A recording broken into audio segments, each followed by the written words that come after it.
Če dobro pomislimo, smo mi vsi v bistvu po poklicu govorci. Namreč v službi se srečujemo z razgovori, z zaposlenimi, nadrejenimi, podrejenimi, kupci, strankami, konkurenti in tako naprej. Dejansko je nastop del našega vsakdana. Ampak še vedno vse preveč ljudi pojmuje nastop kot nekaj, ko stopiš pred res veliko množico ljudi in moraš takrat nekaj povedati. V bistvu pa mi nastopamo vsak dan.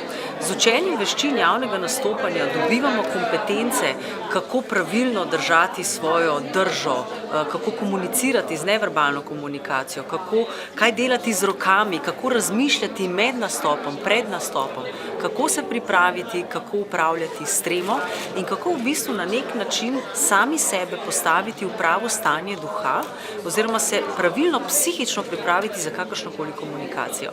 In tukaj potem ven sledi lahko konkurenčna prednost tako v poslu, kot pa tudi prednosti v osebnem življenju. Namreč velikokrat imamo stres, mislim, da se ga nihče ne more izogniti in ko nas stres nekako začne požirati, lahko uporabimo tehnike, ki jih jaz predavam na upravljanju s tremo, ko si rečemo stop, ne bom zdaj razmišljal v tem trenutku o tem, fokusiram se na pozitivo in na to, kaj je moj cilj in moj namen.